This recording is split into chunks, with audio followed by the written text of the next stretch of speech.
یہ سوال تو ہر ایک کے ذہن میں آتا ہے کہ پاکستان میں دہشت گردی کرنے والوں کے پاس پیسے کہاں سے آتے ہیں، کون کرتا ہے ان کی فنڈنگ؟ جان کر شاید آپ کو بھی حیرت ہو، یا ہو سکتا ہے حیرت نہ ہی ہو۔ ہمارے ہاں ایرانی پیٹرول اور پیٹرولیم مصنوعات کی سمگلنگ سے جو پیسہ حاصل ہوتا ہے، اسی سے ہی بنیادی طور پر دہشت گردی کی فنانسنگ ہوتی ہے۔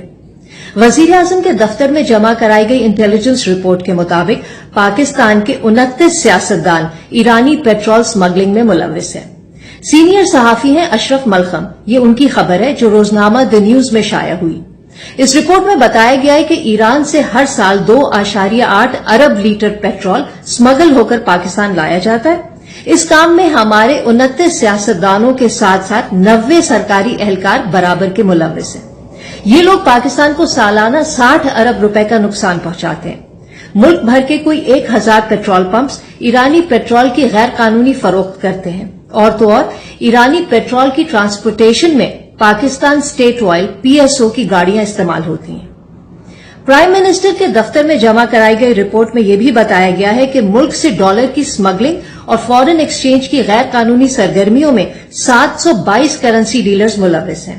اس مسئلے کو ہنگامی طور پر حل کرنا اس لیے ضروری ہو گیا ہے کیونکہ جو پاکستانی باہر ملکوں سے یہاں اپنے گھروں کو پیسے بھیجتے ہیں، اس پیسے میں پچھلے مہینے اگست میں یکدم 24% کمی ہوئی۔ وجہ یہ ہے کہ بلیک مارکیٹ اور سمگلنگ کی وجہ سے ڈالر کے سرکاری اور غیر سرکاری ریٹ میں اتنا زیادہ فرق ہو گیا ہے کہ بیرون ملک آباد پاکستانیوں کو حوالہ ہنڈی یعنی گرے مارکیٹ کا ریٹ بہتر ملتا ہے۔ ایک تو ملک میں ڈالرز کی کمی ہے، اوپر سے حوالہ ہنڈی والوں نے 5 انگلیاں اور سر سب گھی میں ڈالا ہوا ہے۔ باہر رہنے والے پاکستانیوں کو حوالہ ہنڈی سے $1 پر 20 سے 25 روپے زیادہ ملتے ہیں، تو ظاہر ہے وہ بینکوں کے ذریعے یا قانونی چینل سے پاکستان پیسہ کیوں بھیجیں گے؟ بلکہ کرنسی کی بلیک مارکیٹ میں تو $1 پر 30 روپے تک زیادہ دیا جا رہا ہے۔ اسی لیے کرنسی سمگلرز کے خلاف کریک ڈاؤن لازمی ہو گیا ہے۔ یہاں میں یہ بھی بتاتی چلوں کہ اسی بیک گراؤنڈ میں ابھی 9 ستمبر کو اسلام آباد میں اسپیشل انویسٹمنٹ فیسیلیٹیشن کاؤنسل یعنی خصوصی سرمایہ کاری سہولت کاؤنسل کا اجلاس ہوا۔ اجلاس کو بریفنگ دی گئی کہ ڈالر کے مقابلے میں روپے کی اصل قیمت اس وقت 250 روپے کے لگ بھگ ہے۔ اجلاس میں فیصلہ ہوا ہے کہ ملک میں ڈالر کی قیمت کو مارکیٹ ویلیو کے برابر یعنی 250 روپے پر لانے کے لیے ہنگامی بنیادوں پر ہر ممکن کارروائی کی جائے گی۔ پیٹرول، ڈالر، چینی، کھاد اور گندم وغیرہ کی سمگلنگ کے خلاف فل آن کریک ڈاؤن کا بھی فیصلہ ہوا ہے۔ سینئر صحافی اشرف ملخم نے یہ بھی رپورٹ کیا ہے کہ وزیراعظم سیکریٹریٹ میں چینی، کھاد اور گندم کی پاکستان سے سمگلنگ کی تفصیلات بھی جمع کرائی گئی ہیں۔ چینی، کھاد اور گندم کی سمگلنگ میں صوبائی حکومتوں میں تعینات سرکاری اہلکار ہی سمگلرز اور ذخیرہ اندوزوں کی مدد کرتے ہیں۔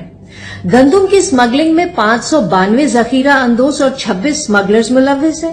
چینی کی سمگلنگ میں 148 افراد ملوث پائے گئے، ان میں قانون نافذ کرنے والے اور دوسرے محکموں کے 52 افسروں کی نشاندہی ہوئی ہے۔ اسی طرح کھاد کی ذخیرہ اندوزی میں 405 اور سمگلنگ میں 64 کرمنلز ملوث ہیں۔ اتنی ڈیٹیل بتانے کا مقصد تھا یہ اندازہ کرانا کہ کس طرح ہمارے اپنے ہی سیاستدان اور سرکاری افسران ہمارے ملک کو دیمک کی طرح کھا رہے ہیں۔ اب جبکہ یہ رپورٹ وزیراعظم ہاؤس میں جمع ہو گئی ہے تو ہمیں مل کر نگران حکومت سے مطالبہ کرنا چاہیے کہ وہ ان کالی بھیڑوں کے نام سامنے لائے اور ان کے خلاف قانونی کارروائی کرے، وہ بھی انسداد دہشت گردی قانون کے تحت، تاکہ نہ ان ملزمان کی ضمانت ہو سکے اور نہ ہی ان کے ساتھ نرمی برتی جائے۔ ان ملزمان کی دہشت گردی کی وجہ سے لوگ خودکشیاں کر رہے ہیں، بھوکے مر رہے ہیں۔